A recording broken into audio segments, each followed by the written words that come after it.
எதிர்வரும் 8ஆம் தேதி பிப்ரவரி 8 உங்களால் நடத்தப்படும் உங்களுக்காக நடத்தப்படும் ஒரு பெருவிழா இந்த ஆலயத்தில். சாமியை நம்ம வந்து சாதாரண அபிஷேகம் பண்ணியிருப்போம். இந்த முறை அந்த வருஷாபிஷேகம் அந்த இதை கணக்கு பண்ணி 8ஆம் தேதி பிப்ரவரி 8ஆம் தேதி ஞாயிற்றுக்கிழமை சிறப்பான முறையில் 108 மூலிகை பொடிகள் அபிஷேகம் பண்ணுறோம். சாமிக்கு சாதாரணமாக அபிஷேகம் பண்ணியிருப்போம், மூலிகை பொடியில் அபிஷேகம் பண்ணிக்க மாட்டோம். நாங்கள் வந்து மதுரையிலேருந்து வர்றோம். ஒவ்வொரு மாதம் வேறு வேறு கோயிலில் சிவன் கோயிலாக பார்த்து அபிஷேகம் பண்ணுவோம். கிட்டத்தட்ட ஒரு 45 வருஷம் பண்ணியிருக்கோம். ஒரு 550 ஆலயங்கள் பண்ணியிருக்கோம். இந்த முறை இங்கே பண்ணுறதா ஒரு திட்டமிடல். ஐயா அவங்க 2 பேரும் கேட்டுக்கொண்டிருக்க என்னங்க, இவங்களுடைய அழைப்பின் பேரில் இவங்களே அழைச்சாங்க. உங்களுடைய அழைப்பின் பேரில் உங்களுடைய நலனுக்காக இந்த ஆலயம் டெவலப் ஆகணும் இன்னும். அப்போ சித்தர் இருக்கிற இடத்துல, ஜீவசமாதி இருக்கிற இடத்துல, அந்த உங்களுக்கு சிறப்பான சிவன் இருக்கிற இடத்துல ஆற்றல் அதிகமாக இருக்கும். ஆனால் நம்ம உணராமல் இருக்கும். ஆகவே இன்னைக்கு உங்களை சந்திக்கக்கூடிய வாய்ப்பு என்னன்னா, அழைப்புதல் பத்திரிகை நோட்டீஸ் கொடுக்கறதுக்காக வந்திருக்கும். ஒவ்வொரு ஆளுமே இந்த நோட்டீஸை வாங்கி தன்னுடைய குழந்தைகளுக்கு திருமணமாகிறமாகவும், தன்னுடைய அண்ணன் தம்பிக்கு திருமணமாகவும், தன்னுடைய மகளுக்கு திருமணமாகவும் வாங்கிக்கிட்டு உங்களுடைய உறவுக்காரங்கள்ட்ட கொண்டு போய் கொடுத்து பெரிய விழா நடக்குது. காலைல கோபூஜை நடக்குது, அதுபோக வேள்விகள் சிவ வேள்வி நடக்குது, அபிஷேகம் 108 மூலிகை பொடி அபிஷேகம் நடக்குது. அந்த மூலிகை பொடியை வந்து அதை நீங்க தான் கரைக்க போறீங்க, தலையில வச்சு ஊர்வலம் வர போறீங்க. அது முடிஞ்ச உடனே அது ஒரு கணக்கீடு சொல்லுவாங்க, ஒரு புலவளம் சொல்லுவாங்க. அதை நீங்க அந்த செம்ப அபிஷேகம் பண்ண அந்த மண் குழைய வீட்டுக்கு அந்த மூலிகை பொடியோடு கொண்டு போய் வீட்டில் வச்சுக்கிட்டு அதை வந்து வீட்டில் 4 மூலையில் தெரிச்சோம்னா நமக்கு பிரச்சனை தீரும். ஏன்னா சாமி மேலே பட்டு அந்த மூலிகை திட்டம். இது மட்டும் இல்லாது பால்கூடம் நடக்க போகுது, அதுபோக உங்களுக்கு முளைப்பாறை நடக்க போகுது, திருவிளக்கு வழிபாடுலாம் நடக்க போகுது. இதோடைய தகவலாம் உங்களுக்கு சொல்லுவாங்க. எல்லோரும் ஊர்கூடி தேர்ந்தெடுத்து நகராத தேர்தல் மாதிரி எல்லோரும் சேர்ந்து செய்வோம். அதுக்கு நான் ஒரு சின்ன ஒரு புள்ளி சாவி மாதிரி நான் வரேன், அவ்வளோதான். ஏன்னா வாழ போகிறது நீங்கள் தான், வாழ போகிறது நீங்கள் தான், எல்லாம் நீங்கள் தான். அதுபோக ஒற்றுமையோடு வந்து அன்னைக்கு குடும்பமாக வாங்க, உங்களுடைய சொந்தக்காரங்க வெளியூரில் இருந்தாலும் வர வைங்க, இன்னும் சிறப்பாக இருக்கும்.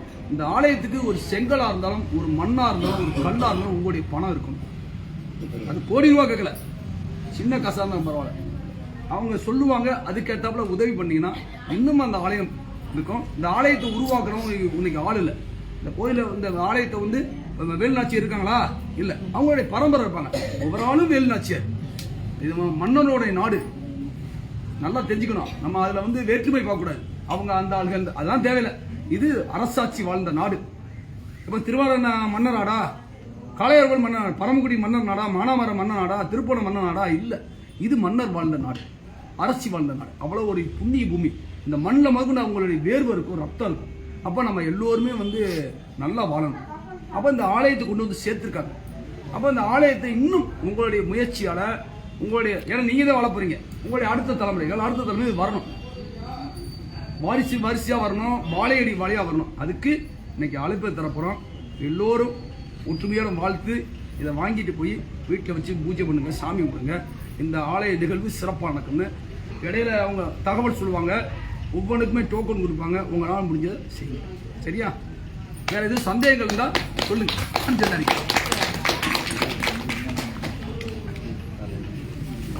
அப்பப்போ இடையில ஒரு விழா இருந்துச்சுன்னா வந்து மீட்டிங் மாதிரி சந்திங்க. இதோடு விடாதீங்க.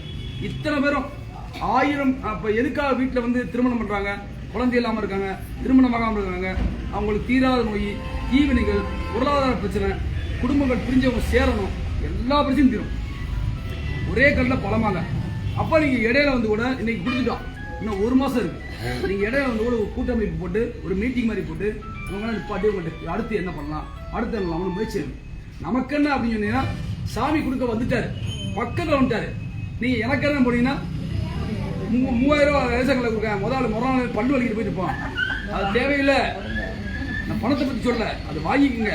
இந்த விஷயத்தை காட்டலும் வாழ்நாள் முழுக்க சாமி கொடுக்குறாரு, ஆரோக்கியத்தை கொடுக்குறாரு. இப்போ ஒரு 110 வயசு கிளவிட்டு போய் கேட்குறீங்க, ஐயா இந்தாயா 100 கோடி சொத்தை வச்சுக்கன்னு சொல்கிறான். அந்த ஆத்தா என்ன சொன்னோம்?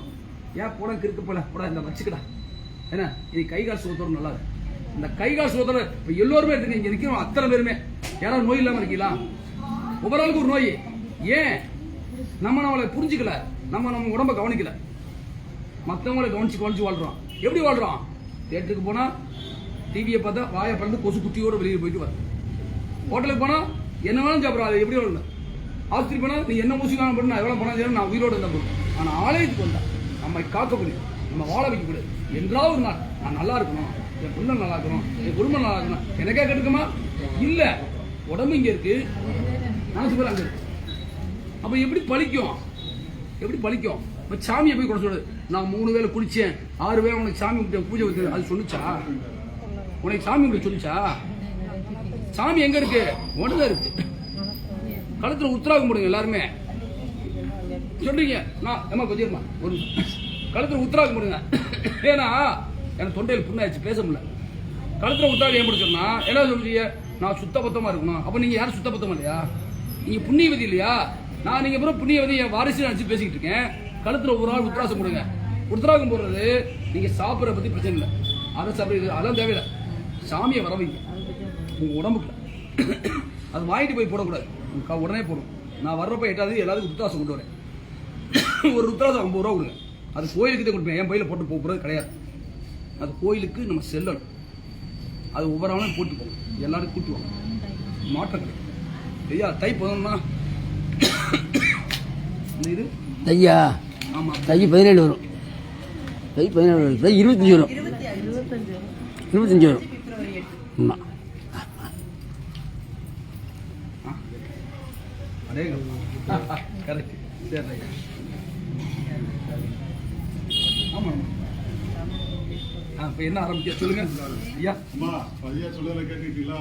இப்போ சந்தேகங்கள் தான் கேளுங்க. இந்த பிப்ரவரி 8ஆம் தேதி காலையில ஒரு 7 மணிக்கெல்லாம் ஐயா வந்துருவாங்க. 7 மணிக்கு வந்து பூஜை என்ன அதுக்கு வந்து நம்ம என்ன சொன்னா முளைப்பாரி போடலாம், 2 பால் கூட எடுக்கலாம். அப்புறம் ஐயா கொண்டு வர 108 மூலிகை இருக்குல்ல, அதை கலசத்துல வச்சு எல்லாரும் யார் யாருக்கு வேணுமோ அவங்க எல்லாம் வந்து முன்னாடியே பேர் சொல்லி பதிஞ்சிக்கங்க. அதாவது முளைப்பாரிக்கு யார் பதியிருக்கீங்களோ, பால் குடத்துக்கு இந்த கலசத்துக்கு பதிஞ்சிக்கிட்டு அவங்க வந்து 9 மணிக்கு நம்ம இந்திராலயம் சுற்றி வந்து எல்லாம் முன்னாடி முளைப்பாரி அந்த இது பால் குடம் வெயிட்ட கை தட்டணும்.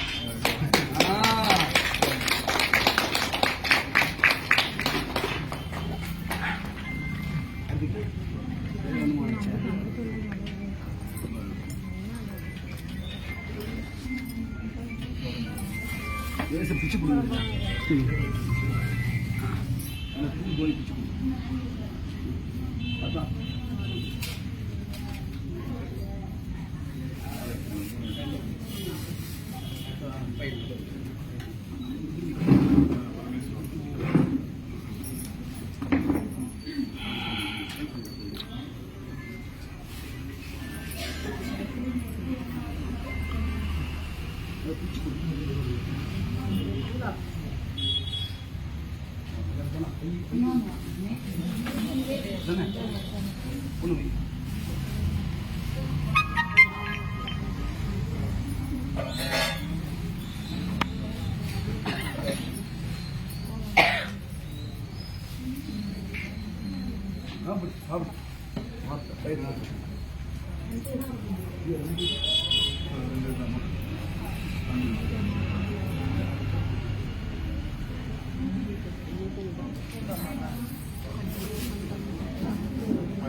ஒன்று நிமிஷமா அன்னதானம் சாப்பிட்டு போங்க எல்லாரும்.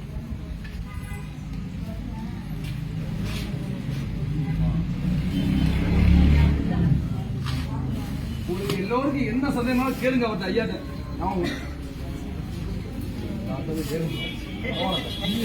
நல்லா இருக்கு மனுஷங்களோட மனசை புரிஞ்சு பேசுறப்பியா, அதுக்கு பேச தெரியல மக்களுக்கு.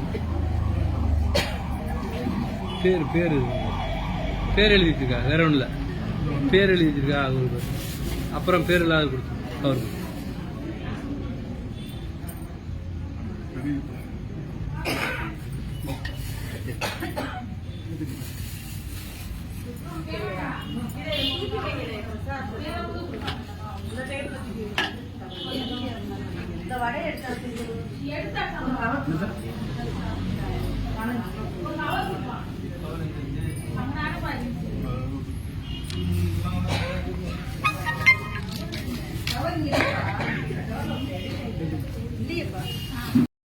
திருச்சிற்றம்பலம் தில்லையம்பலம் தென்னாடுடைய சிவனே போற்றி எந்நாட்டவர்க்கும் இறைவாய் போற்றி. இன்றைய நன்னாளில் நாளை காலை சிறப்பானதோர் அற்புதமான ஒரு சிவாலயம் நோக்கி செல்லப்படுகிறோம். இந்த சிவாலயத்தில் மேலும் ஒரு கூடுதல் சிறப்பு, குபேரகிரி சித்தர் அவருடைய ஜீவ சமாதி அமையப்பட்டுள்ள சுற்றிலும் 18 சித்தர்கள் அற்புதமான முறையில் அருமையாக அமையப்பட்டுள்ள ஒரு அற்புதமான ஒரு ஆலயம். அந்த ஆலயம் எங்கே இருக்கிறது? சிவகங்கை மாவட்டம் சிவகங்கை நகரிலிருந்து புறநகர் பகுதியில் மானாமதுரை செல்லும் சாலையில் இந்திரா நகர் என்ற பகுதியில் அமையப்பட்டுள்ள குபேரகிரி சித்தருடைய குருபீடம். இது மட்டுமல்லாது வில்வபுரீஸ்வருடைய இந்த அற்புதமான ஒரு பீடம். இந்த பீடத்தில் ஆலவாயார் அருப்பணி மன்றத்தின் அடியார்களும் சிவகங்கை மாவட்ட சிவனடியார்களும் மற்றும் அந்த கோயில் நிர்வாகமும் இணைந்து நடத்தும் அற்புதமான ஒரு பெருவிழா. இந்த பெருவிழாவில் காலை கோபூஜை, தொடர்ச்சியாக சிவவேள்வி யாகம் மற்றும் அதைத் தொடர்ந்து பால்குடம், இன்னும் முளப்பாரி, இதை தொடர்ந்து 108 மூலிகை பொடிகளால் அடியார்களால் கரைத்து சுவாமிக்கு அபிடேகம் செய்யப்படுகிறது. இதைத் தொடர்ந்து சின்னஞ்சிறு பொன் குழந்தைகளுக்கு பாத பூஜை, அதை தொடர்ச்சியாக மலர் அலங்காரம் மற்றும் சொற்பொழிவுகள், ஆன்மீக சொற்பொழிவு. அதைத் தொடர்ந்து இந்த ஆலயம் விரைவில் குடமுழுக்கு கும்பாபிஷேகம் நடைபெற வேண்டி பிரார்த்தனையும் கூடிய கூட்டு வழிபாடு, நிறைவாக திருவழுக்க வழிபாடு நடைபெறுகிறது. நாளை காலை ஞாயிற்றுக்கிழமை 8/2/2026 அன்று ஞாயிறன்று காலை தொடக்கம் 7:30 மாலை 6 மணி வரை நடைபெறுகிறது. வாருங்கள் வாருங்கள், அழைக்கிறோம். சிவகங்கை ஆலயத்தை நோக்கி. சிவாய நம, சிவாய நம, திருச்சிற்றம்பலம். போலாம். ரைட். ஹர ஹர சிவ சிவ ஹர ஹர ஹர ஹர சிவ சிவ.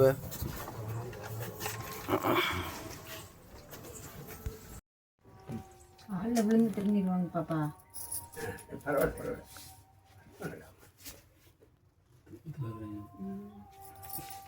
என்ன சொன்னாலும் வேற மாதிரி ஆயிட்டாங்க. ஆதரவு பார்த்தியா அப்படியே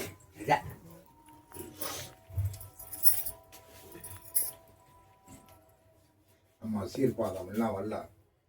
என் பேர் வச்சுட்டேன், அப்படி கட் பண்ண.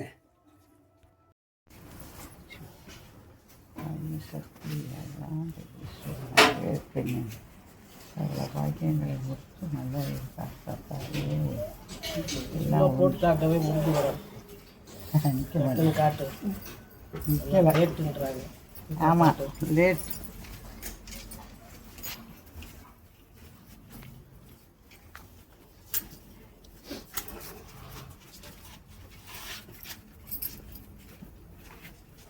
அவனங்க அம்மா செருப்பு போட்டு வந்து செருப்பு தூக்கிட்டு வந்துடும். ஞாபகம். ஆமாம், வண்டிக்குள்ளே போட்டு.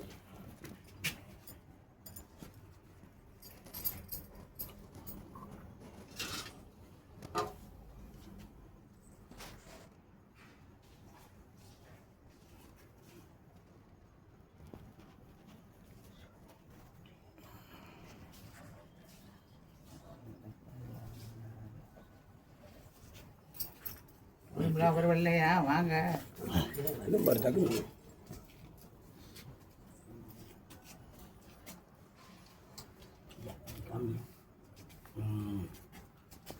ரெண்டு ஒன்றா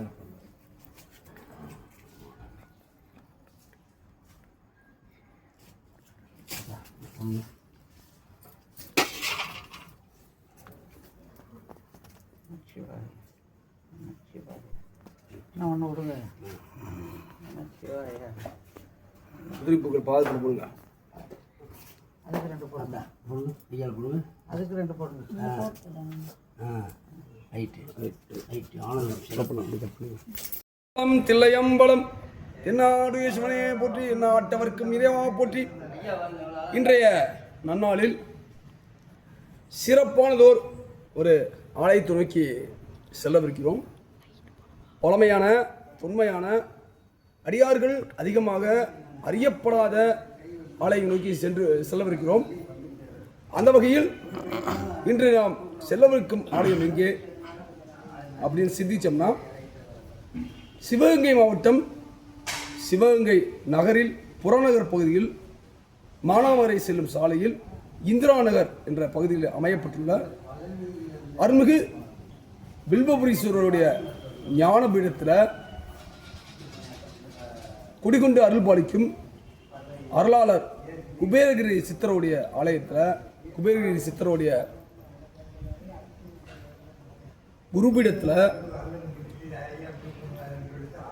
அடியார்கள் சூழ சிறப்பான முறையில் 108 மூலிகை பொடிகள் அபிடேக நன்னீராட்டு பெருந்துகளாக நடைபெறவிருக்கிறது. இதில் தொடக்கமாக கோபூஜை, சிவவேள்வி, பால்குடம், அதைத் தொடர்ந்து மூலிகை அபிஷேகத்தை தொடர்ந்து சின்ன சிறு பெண் குழந்தைகளுக்கு பாத பூஜை நடைபெறுகிறது. அதைத் தொடர்ந்து சிறப்பான முறையில் அன்னதானம் மற்றும் சொற்பொழிவு, ஆன்மீக சொற்பொழிவு. இந்த ஆலயம் விரைவில் குடமுழுக்கு கும்பாபிஷேகம் நடைபெற வேண்டி கூட்டு வழிபாடோட திருவழுக்கு வழிபாடு நடைபெறவிருக்கிறது. அடியார்கள் வாருங்கள் வாருங்கள் என்று அழைக்கிறோம். அதற்கு முதற்கட்டமாக தற்போது பிட்டிக்கு மண் சுமந்த ஆலயத்துறைக்கு வந்துள்ளோம். சிவாய நமக. நேர வரவனூர், மணலூர், சக்குடி, சிவகங்கை.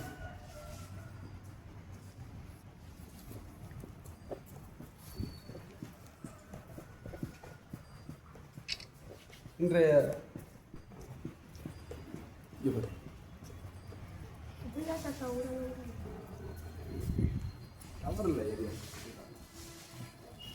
ஏன் வாங்க.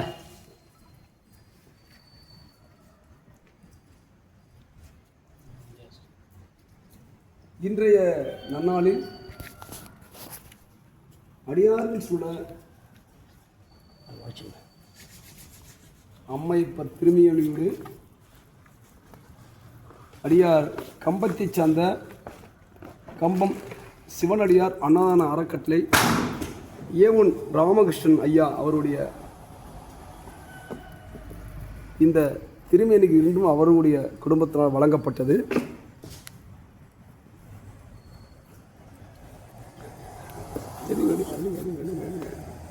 ஏன் வாங்க.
போட்டு போட்டு அப்படியே பின்னாடி போ. முன்னாடி நில்லு போடணும்.